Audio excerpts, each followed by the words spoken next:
Antes de comenzar con la explicación, aquí está una muestra de la línea del tiempo, donde se muestra desde la prehistoria hasta la etapa científica. Para comenzar, tenemos lo que es la justicia privada. La justicia privada también se le conoce como venganza de sangre o de la época bárbara. Durante esta etapa, cada particular o grupo se protegían de tal manera que hacían justicia por sí mismos. Esto también se le conocía como época de sangre porque las lesiones que se originaban en la venganza que ejercían para defender su ofensa en ocasiones excedían, causando daños mayores a los recibidos. Por eso fue necesario limitarla.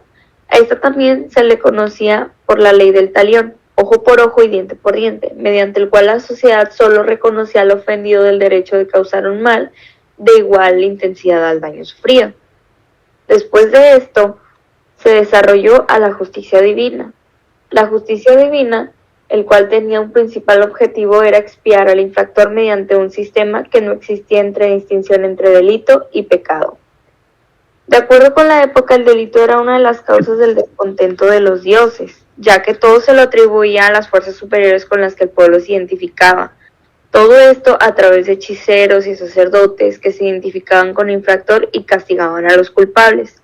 Las penas aplicadas eran principalmente corporales, pero la más presente eran las piedras al rojo vivo en la lengua, y si ésta se ampollaba era considerado culpable del hecho que se atribuía. Después de esto tenemos a la justicia pública. Durante esta época el Estado había evolucionado y el ejercicio penal quedaba a cargo del mismo.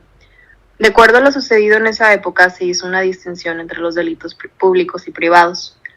La forma en la que se castigaba era por medio de sanciones corporales, mismas que eran crueles, y se practicaba la pena de muerte dolorosa por medio de la mutilación.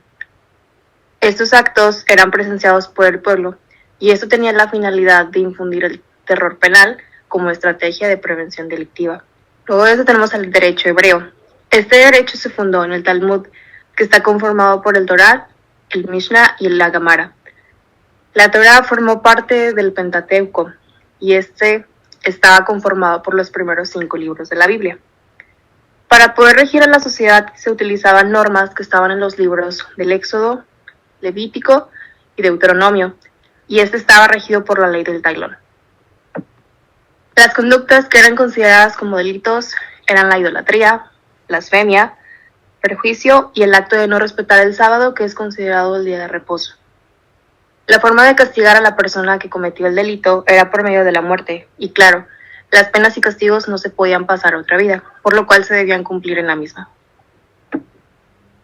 A continuación tenemos el derecho romano. El derecho romano principalmente comenzó con la fundación en la ciudad de Roma, y este se dividió en 2 épocas, a través de la época romana de la República y el Imperio.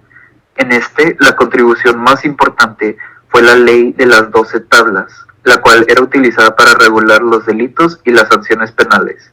La aplicación de sanciones era dependido del delito. Si era público, se castigaba por el Estado, y si era privado, los ciudadanos podían tomar acción. Procedentemente, en la Edad Media, fue una época muy tumultuosa, que toma gran relevancia el derecho canónico que representa la Iglesia Católica, los procedimientos penales que se llevaban a cabo por medios de los actos de fe y los juicios ante el Tribunal de la Inquisición. El pecado se adjuntó al delito, entonces tanto el Estado como la religión estaban ligados a la clasificación de delitos y de penas. A continuación sigue el periodo prehumanitario. En este periodo surge la Declaración Universal de los Derechos del Hombre y del Ciudadano en 1789 y empieza a ser respetados e iniciados los juicios justos para los delincuentes. En este periodo se desechó la venganza y se procuró el cambio de las penas que eran atroces por otras más suaves. Fue considerada como el primer ordenamiento que quería sistemizar y humanizar el derecho penal. Los delitos considerados eran la blasfemia, hechicería, sodomía, seducción y el incesto, y sanción impuesta era la flagelación y pena de muerte. Luego sigue la etapa científica. La etapa científica, el delincuente es el objeto de la máxima preocupación científica de la justicia. El delito es una manifestación de la personalidad del delincuente y hay que readaptar a a la sociedad, corrigiendo sus inclinaciones viciosas. Durante esta época la ciencia ya era aceptada. Un ejemplo de ello fue Marqués de Beccaria, quien realizó estudios de manera ordenada y sistemática para resolver los problemas planteados en derecho penal. El derecho fue influenciado por las mentes sabias, quienes llegaron a tomar posiciones importantes en la sociedad. Gracias por su atención. Esto fue todo por parte de nosotros y espero que hayan disfrutado del tema y comprendido así el desarrollo. Gracias.